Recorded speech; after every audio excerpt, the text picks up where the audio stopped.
I am heading to dinner with the author. And I got an invitation to lunch. I'm loving this mirror that I can just, it's the only full-length mirror that I have to see what the hell I look like before I go out.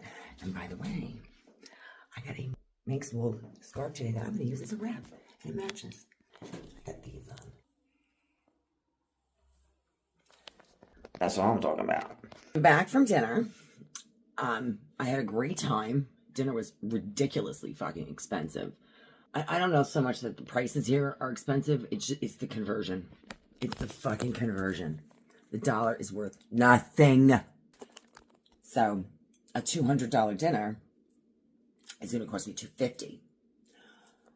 I kept being told that if you go and do your exchange at the post office is the only place that doesn't charge a commission. So I stopped at the ATM at the airport, the Douglas airport yesterday, because it said free ATM, you will not be charged to use this ATM. And I'm like, I put my debit card in. I figured, let me just take $100 out because it's a lot of cashless over here. And I was just going to use my cards and have tip money and whatever, kicking around.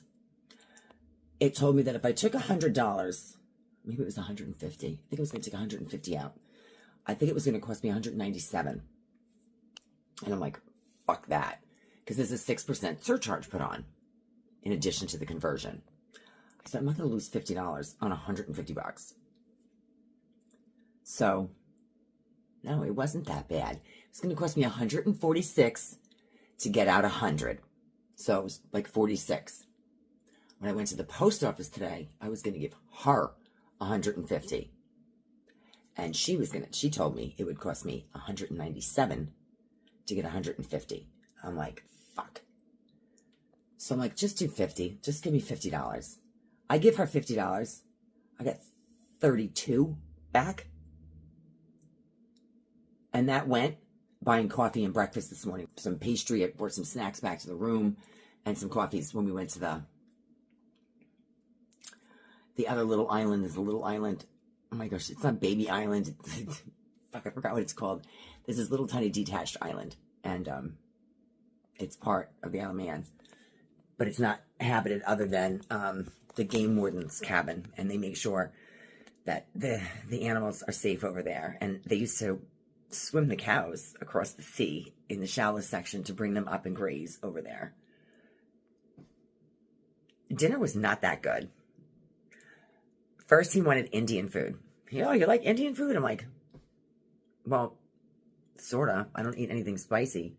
But I have to tell you, I don't eat spicy food, so I'm probably better off not. I was thinking, I can't say this to him, but I didn't go to the fucking Isle of Man to eat Indian food. I'll go to fucking India to eat Indian food. So he said we would talk about it today.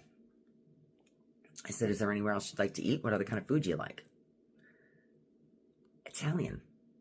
Now, I saw an Italian restaurant in the list, and I left it off the fucking choices because I don't want Italian food from the Isle of Man. But we went to an Italian restaurant. They had scallops, which are called queenies here.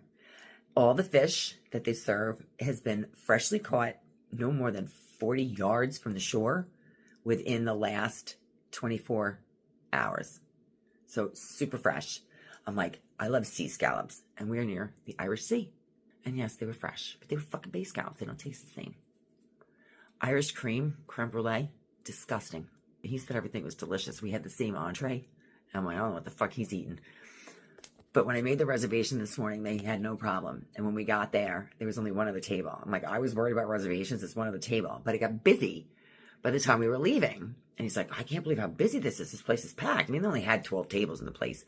But I said, well, don't forget, this is the only restaurant open on Mondays.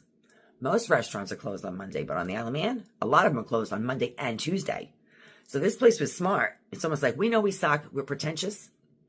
Our waiter has an Italian accent, and he's arrogant and disrespectful. So we'll stay open on Mondays when everyone else is closed, and we'll bring some business in. The menu has a note at the bottom that says, we can add a 10% service charge at our discretion. And I asked them, I said, what would make somebody want to add a service charge? Is that when you come in and you're rude, or You know, they don't think you're going to get a tip. He said, yeah, drunk people that are rude to the waiters and things like that.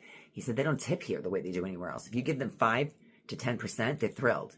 I'm like, well, wait till he gets my tip, because I tip 20. And he's like, why? I said, we start at 20 in America. You get good service, it's like 25. You don't dare give. I'm like, please, your self-serve yogurt has a fucking tip cup out. So when the guy ignored us, and he was rude. So I asked him for the check. He finally brought it to me. He put the service charge on. And dinner cost a lot more than I thought it was going to, because some of the items that the menu prices were didn't match what I was looking at, but whatever. So I asked him, what's the service charge for? Is that for you, or is that like just a service charge? And he's like, what? You know, like all of a sudden he doesn't know how to answer it. And I said, well, I was just reading in the menu that the service charge, you put it on at your discretion. So I'm just kind of wondering what makes you decide to put it on? Like, he said, oh, you're not okay with the service? I said, the service charge is fine. Nothing. Don't worry about the service charge. I paid the bill. I said, good. You put your service charge on. Now you don't get another fucking tip. You just got half the fucking money you were going to get because you judged me and you thought you weren't getting a tip, or you were going to get a shitty one. So you put the fucking tip on yourself and you got 10%. I would have given you at least 20, motherfucker.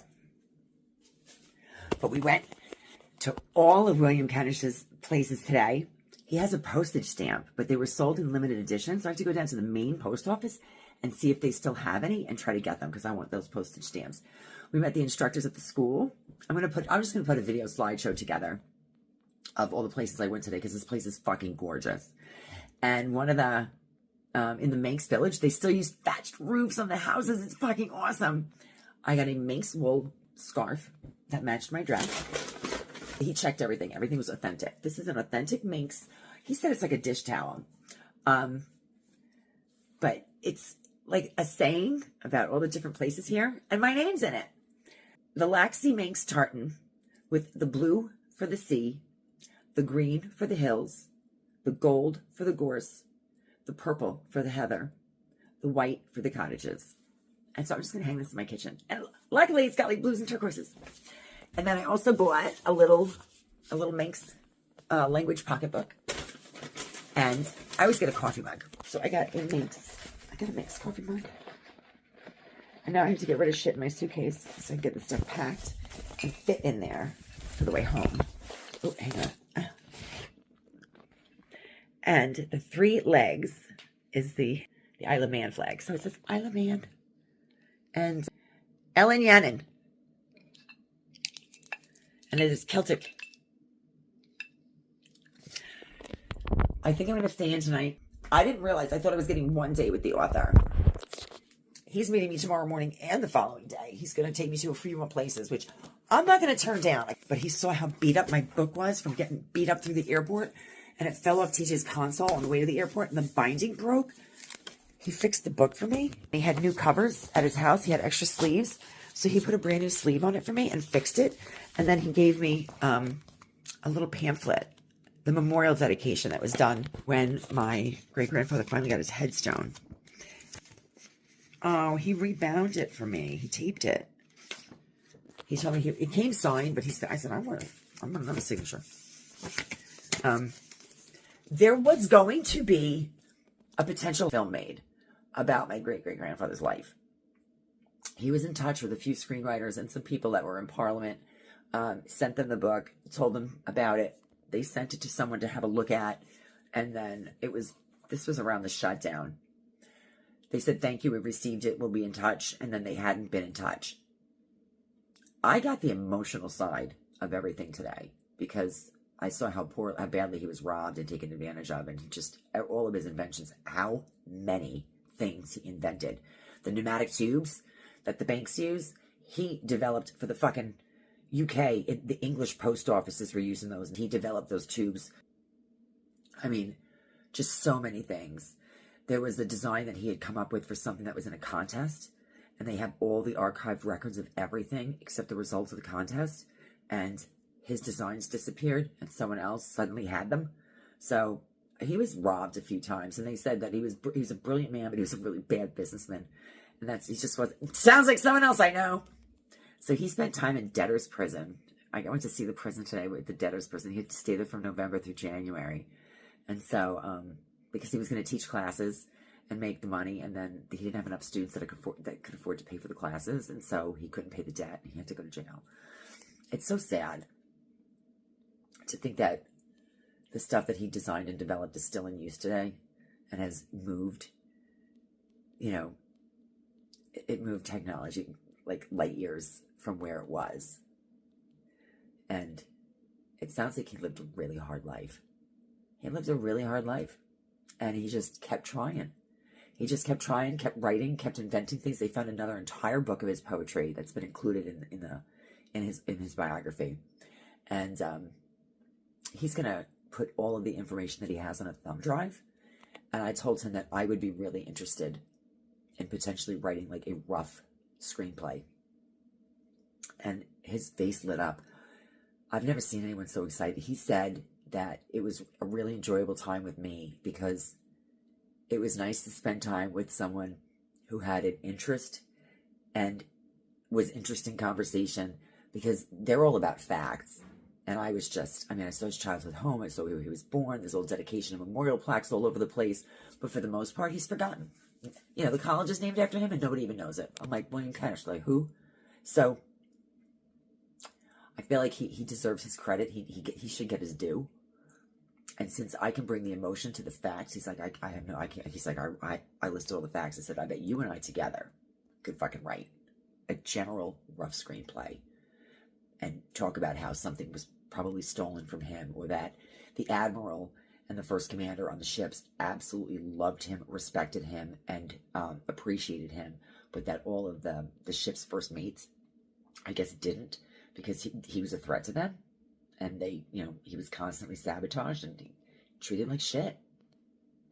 And I feel like with the right, powers that be behind it, it could be like a really great story, the unsung hero, because that's what he was. I would feel that way even if he wasn't my family, but the fact that he's my family, it hits home. And I can feel that myself. I kind of feel like, yeah, life is shitty. So I have to hurry up and get a bunch of videos put up because I'm running out of space. I took 300 photos today, and I have no space to store things on my phone anymore. So I've got to get the videos off. So now that dinner is done, I'm going to get into my lounge where I'm going to take a shower, and I'm going to call it a night, get a good night's sleep. We're going to be beautiful today, and tomorrow it's supposed to rain, but hopefully I'm getting in the fucking sea. I don't care if I'm freezing. I'm going in that water. Even if it's just like one of those New Year's Eve fucking ice cold dunks, like polar bear. I'm going in. Questions or comments, feel free to leave them. And don't forget to hit like and subscribe. Have a great night.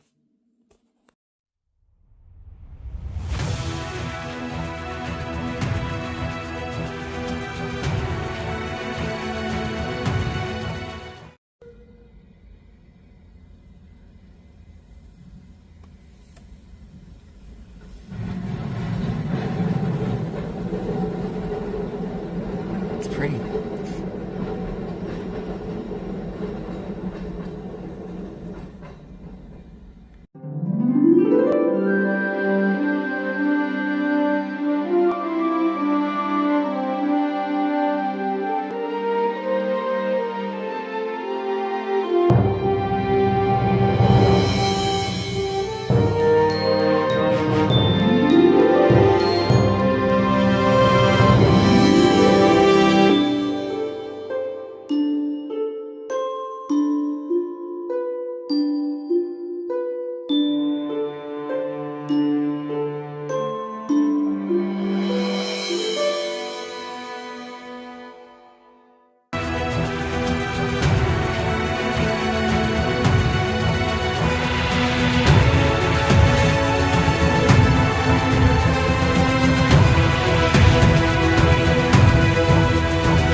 Bye.